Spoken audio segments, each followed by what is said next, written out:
Olá, pessoal! Sejam muito bem-vindos. Espero que todos estejam bem e felizes.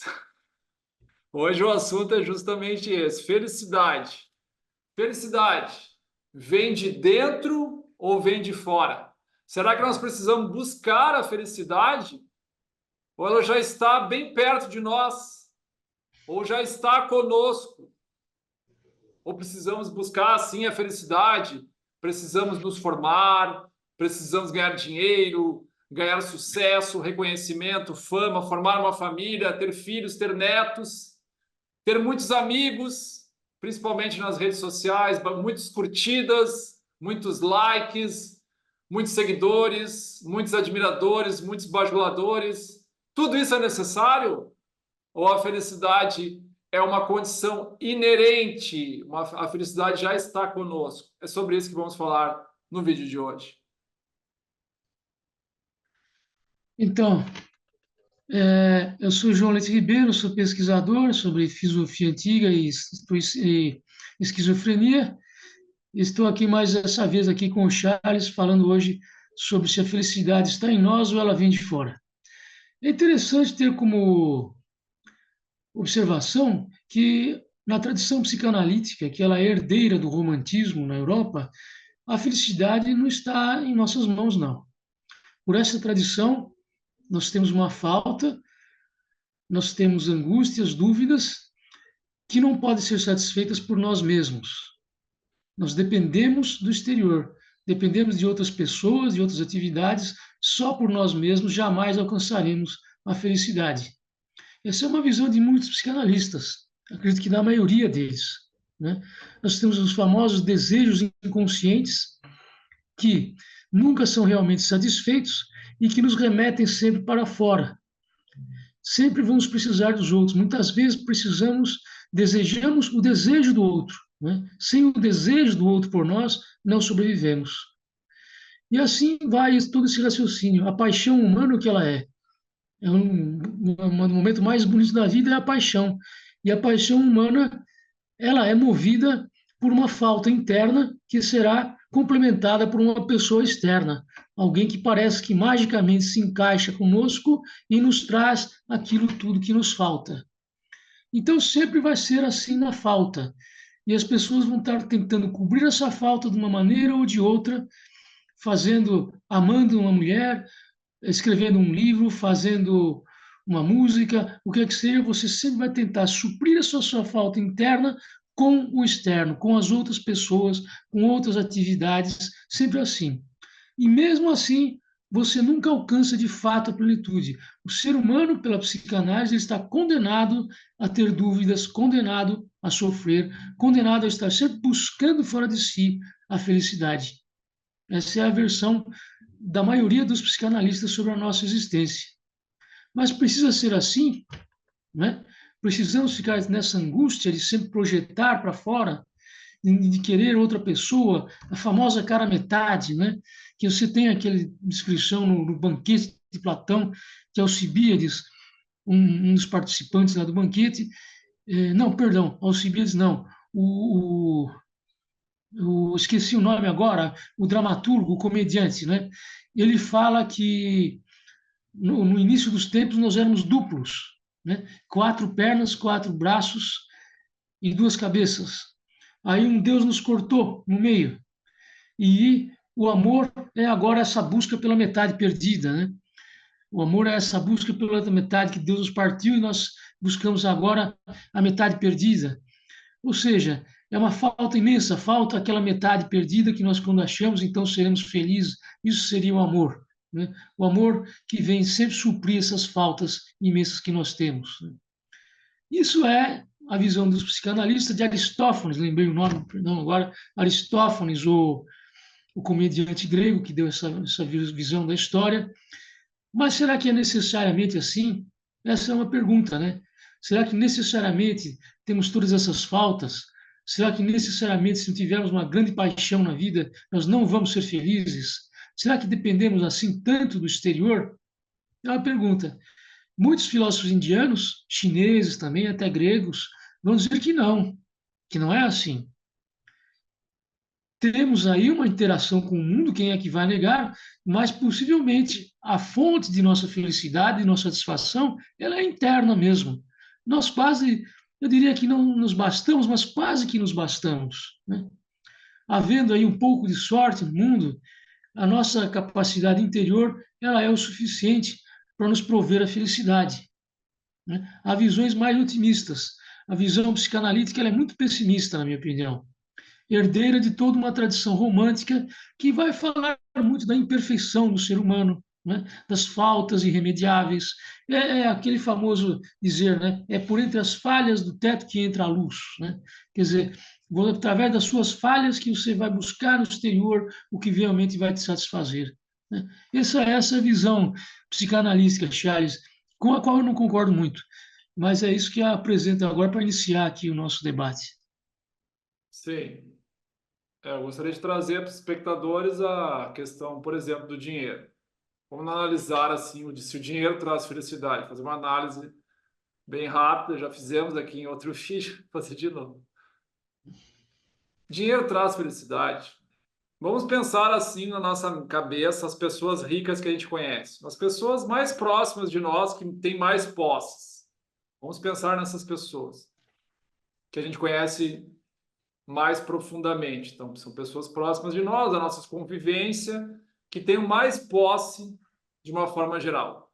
Essas pessoas que nós conhecemos, elas são mais felizes que as demais pelo fato de terem mais posse? Sim ou não? É muito simples verificar isso, que não há uma diferença significativa assim entre posses, quer dizer, não há uma relação significativa entre posses e felicidade. Se fosse assim, toda pessoa, aumentasse as posses dessa pessoa, automaticamente a felicidade dela aumentaria mais e mais e mais e mais. E não acontece. Isso aí é uma famosa distorção cognitiva da nossa humanidade no momento. Muitas pessoas da nossa sociedade acreditam que dinheiro traz felicidade, né? Que quanto mais dinheiro eu tiver, melhor vai ser a minha condição física e mental. É claro que uma pessoa que hoje está com deficiência de recursos, é óbvio que vai melhorar um pouco a sua condição. Isso é óbvio. Mas para uma pessoa que já chegou num nível que hoje não está faltando recursos, se ela aumentar os seus recursos, não vai aumentar relativamente a felicidade. E não necessariamente que a pessoa que hoje não tem recursos, se equilibrar seus recursos, vai mudar muito a sua condição mental. Não vai mudar muita coisa. Isso é mais uma projeção, uma distorção cognitiva. Um efeito, famoso efeito rebanho. Um efeito imitativo que o ser humano gosta muito de fazer, gosta de imitar o rebanho. Então, o ser humano comum, o ser humano médio, em geral, ele não pensa sobre o que está fazendo.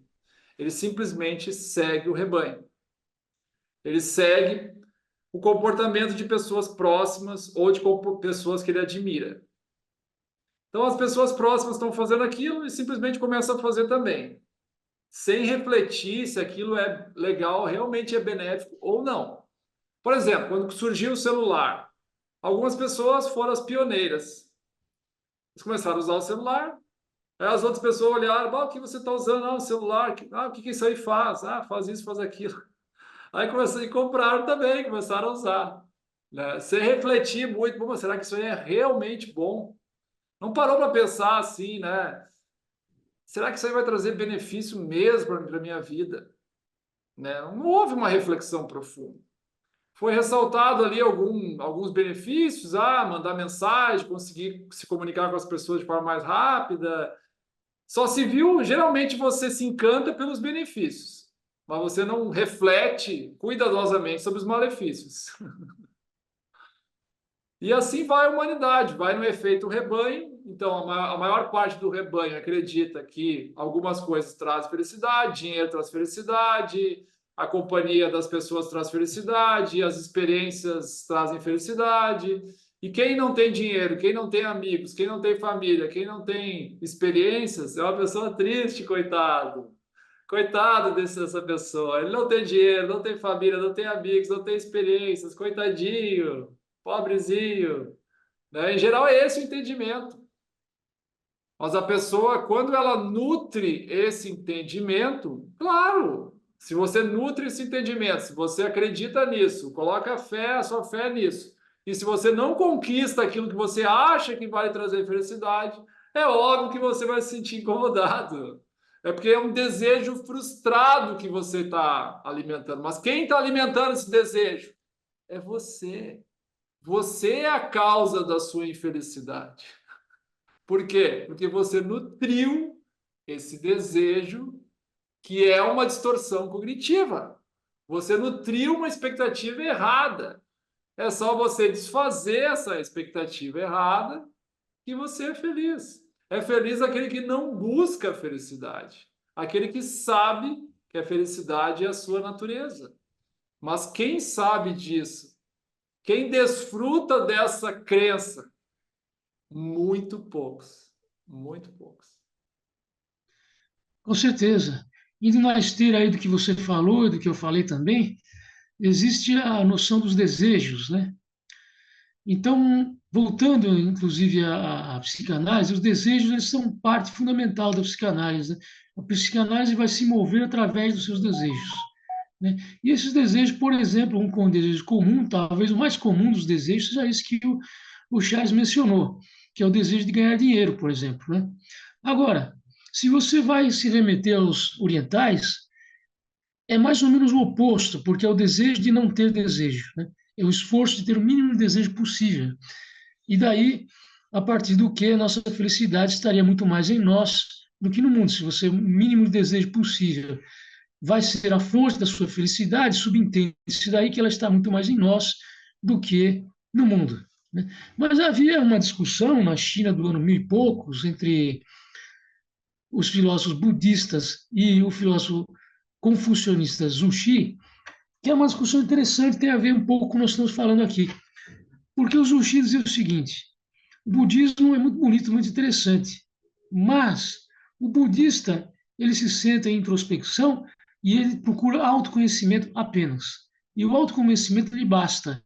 O budista é feliz a partir de seu autoconhecimento apenas. Esse seria o Buda. Zushi dizia: olha, não pode ser assim, porque eu medito para me autoconhecer, mas também para entender os outros. Aí havia essa duplicidade. O budista, que é mais interiorizado mesmo, compreende só a si mesmo e, a partir disso, chega em sua felicidade. E há outros, como os Uchi, que diziam: não, é verdade que é importante me compreender, é finalidade primordial da vida, porém preciso também me dedicar a entender os outros, né? Quem tinha razão? Não dá para saber.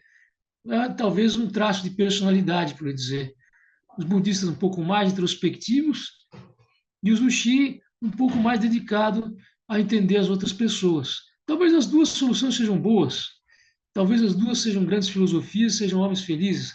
Ambos eles concordariam aqui conosco que a felicidade não está na busca dos desejos, que a felicidade não está em achar uma pessoa que venha conviver conosco, que vá suprir nossas faltas, nossos vazios interiores. Ambos concordariam com isso. Não é através do desejo, mas é através de poucos desejos que nos virá a felicidade, com certeza. Mas aí, o conhecimento dessa vida limita-se ao conhecimento, ao autoconhecimento de nós mesmos, ou também é relevante, também é importante eu me dedicar a entender os outros, né? É uma questão interessante com a qual eu não vou nem ficar nem com um lado nem com o outro. Eu diria que eu, pessoalmente, na minha vida, eu oscilaria um pouco entre um e outro. Em alguns momentos eu realmente tento ficar mais budista mesmo, introspectivo comigo mesmo. Em outros momentos eu penso, mas o Xi também tinha seus pontos. Eu preciso entender as outras pessoas. É importante para a minha sobrevivência e não apenas isso. É importante também para a minha satisfação, para a minha felicidade, quando eu consigo entender certos pontos de vista das outras pessoas, né? Enfim, uma discussão interessante, da qual não sei se alguém sai vencedor, mas ambos muito bons filósofos, tanto os budistas quanto os Uchi. Ano mil e pouco na China houve essa discussão, Charles. Legal. Como é que nós podemos levar isso para o lado prático da nossa vida? Ah, quer dizer então que não vale a pena eu ter a motivação de buscar objetos nesse mundo para minha felicidade? O objetivo não é esse. Qual é o objetivo da vida, então? Isso é uma questão interessante, que parece que o objetivo da vida é a felicidade, né? Se a gente procurar nas livrarias, está cheio de livros sobre felicidade. Muitas pessoas interessadas em encontrar felicidade, o que fazer para ter felicidade. E muitos livros ensinam isso. Não, mas a vida é uma. Busque as coisas simples, um pôr do sol, um sorriso, um abraço. Coisas simples, já, a felicidade já está ali. Tudo bem, faz sentido para frear um pouco essa corrida consumista. É interessante essa abordagem. Mas eu acredito que seja mais válido ainda a gente pensar qual é o objetivo real da vida, se não é esse de correr atrás de objetos, correr atrás de dinheiro, correr atrás de família, de descendência, de reconhecimento, de fama. Se o objetivo não é esse, qual é o objetivo? O objetivo maior é o autoconhecimento. É conhecer justamente isso, que a nossa natureza é a felicidade. A nossa condição primordial, se a gente não tem desejos, é felicidade. Porque a gente tem a falsa sensação que quando a gente realiza um desejo, que aquele foi um momento feliz. Mas o que acontece? Quando a gente realiza um desejo, o efeito é o seguinte: a gente criou uma expectativa, a gente agitou a mente, né? Níveis hormonais ou de neurotransmissores se alteraram, e quando você realiza o desejo, esses níveis se normalizam, ou você fica mais calmo. Então é uma falsa sensação que, aquele momento me deixou feliz. Mas é que a gente não estava feliz no momento anterior, porque os nossos desejos mexeram com os neurotransmissores, mexeram com os hormônios, causaram um desequilíbrio no nosso nível hormonal e de neurotransmissores. Mas esse desequilíbrio foi causado por nós mesmos. E simplesmente, na hora que a gente realizou o desejo, os níveis se normalizaram. Mas por que que, se eu não tenho desejo, eu não vou desequilibrar os meus neurotransmissores? Eu não preciso do equilíbrio da realização do desejo. Com É uma coisa certeza. bioquímica, é uma coisa óbvia. O ser humano se ilude que está realizando alguma coisa, assim, que está sendo esperto de estar realizando isso ou aquilo. Por exemplo, vamos pegar um outro exemplo. Se passa pela minha frente uma pessoa do sexo oposto e eu me atraio por essa pessoa. Aí, e a pessoa se atrai por mim, eu me atraio por ela, existe uma interação mútua e ambos ficam interessados um no outro, e daí o que acontece? É criada uma expectativa. Vou conquistar essa pessoa, vou poder me aproximar dessa pessoa e tal. É criada uma expectativa. Há um desequilíbrio hormonal, há um desequilíbrio dos meus neurotransmissores em função dessa expectativa. Aí, quando essa expectativa é concretizada, eu tenho a falsa sensação que, como eu estou feliz. Mas essa sensação justamente é a volta ao equilíbrio, a volta ao estado basal que estava antes da criação da expectativa. Então, eu fui o responsável pela minha infelicidade e me iludo achando que é a realização do desejo que está trazendo a minha felicidade. É como eu falei antes, isso é uma distorção cognitiva. É um ser humano que segue o rebanho. O rebanho faz essas coisas. O rebanho deseja coisas e realiza coisas e acha que está se tornando feliz porque está realizando. Não! Está se tornando infeliz por desejar e daí feliz por equilibrar uma coisa que ele mesmo causou.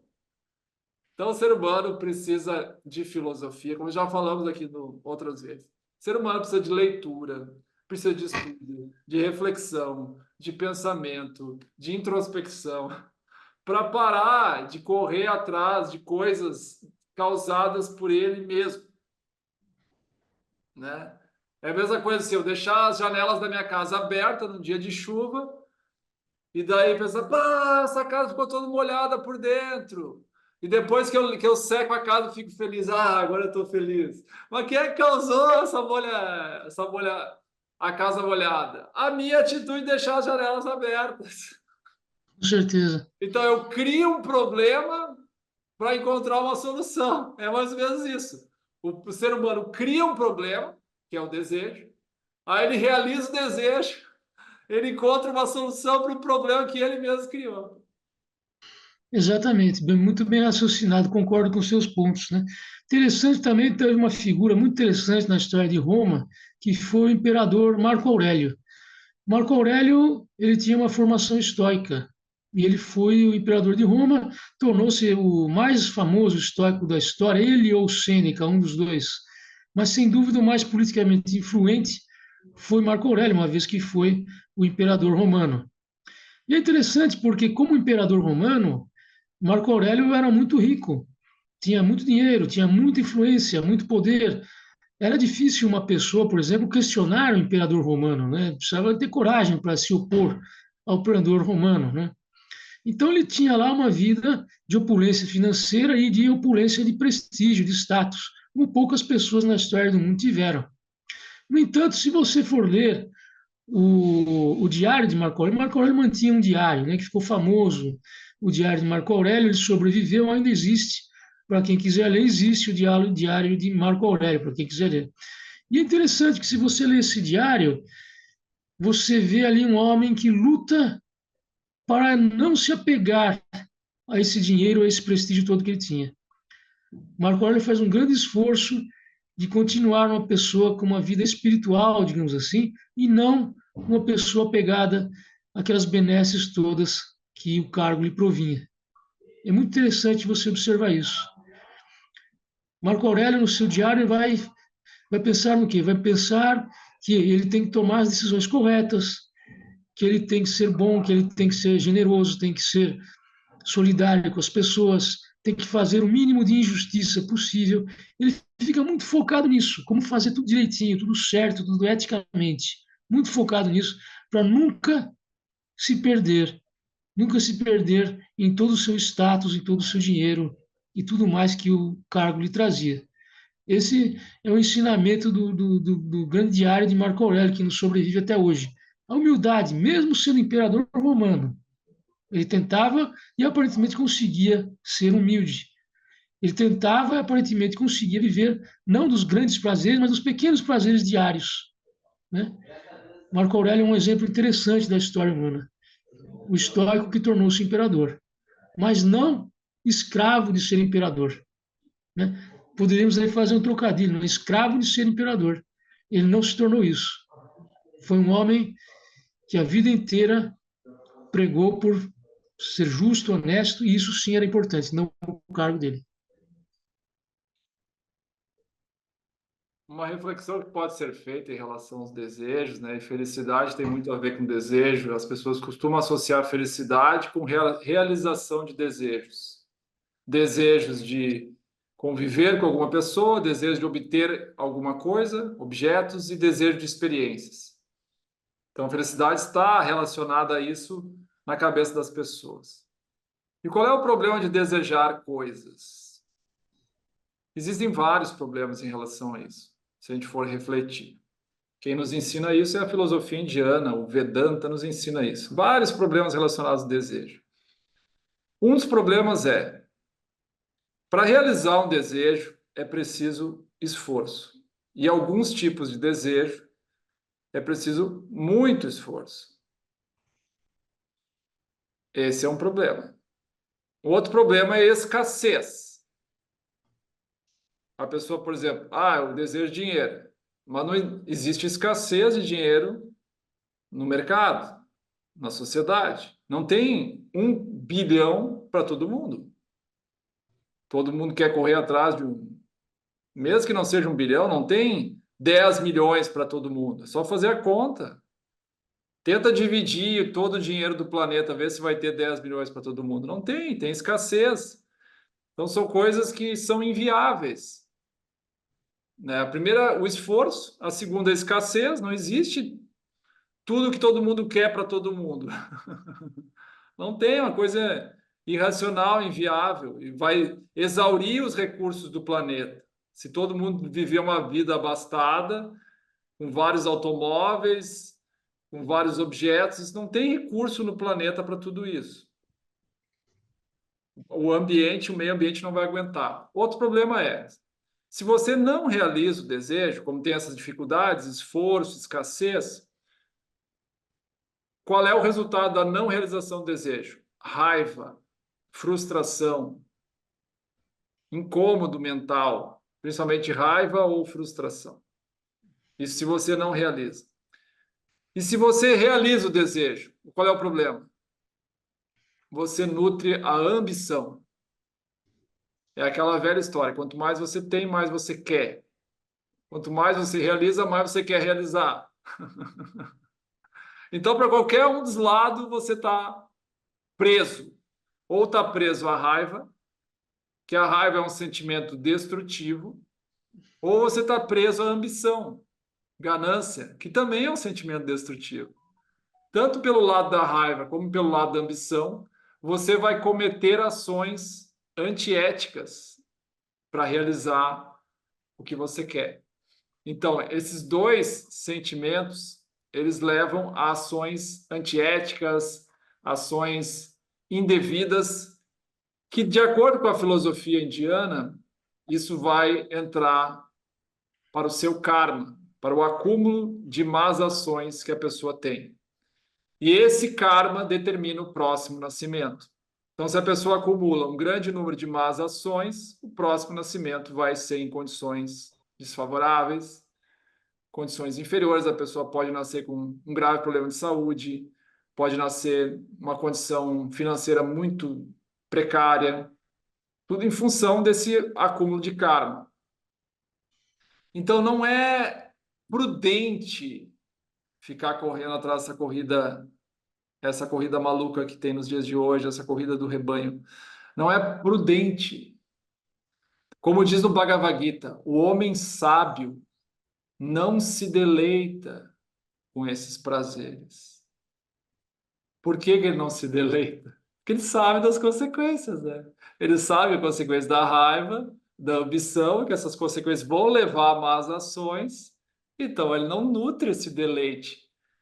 Ele reduz ao máximo seus desejos. Ele reduz ao máximo, porque ele enxerga o que vai acontecer, tanto nessa vida como na próxima. Ele vê a consequência disso, ele sabe, são leis cósmicas. Essas são leis cósmicas, né? Ah, mas eu não acredito nisso. Mas não faz diferença, a lei vai continuar existindo. Mesmo se a pessoa não acredita, a lei continua. Ah, mas eu não acredito na luz do sol. Não tem problema, vai continuar te queimando, vai continuar te afetando. Ah, mas eu não acredito na chuva. Tudo bem, ela vai te molhar igual. Não é porque você não acredita que ela vai deixar de te afetar, né? O não acreditar não isenta a lei. A lei continua operando, independente se a pessoa acredita ou não acredita. Então, de acordo com o Bhagavad Gita, os sábios não se deleitam com esses prazeres mundanos. Eles não nutrem esses desejos. Ao contrário, eles procuram reduzir os seus desejos. Eles sabem que os desejos vão levar a problemas, vão levar a raiva, vão levar a ambição. Então, como é que os sábios vivem? Eles vivem da seguinte maneira: eles vivem de forma muito simples, aproveitando dos seus karmas anteriores, né? Eles ficam ali tranquilos, realizando tarefas bem tranquilas, sem correria, sem ambição, sem estresse. E o que vai chegando para eles, assim, o salário é tal, beleza, ótimo, tá bom assim, né? Ele não fica ambicionando mais do que ele, para obter, a única maneira de ele obter isso seria se estressando, se incomodando, tá? Dupla jornada, tripla jornada, chefe chato, um monte de coisa. Ele não se incomoda, não se estressa, tá?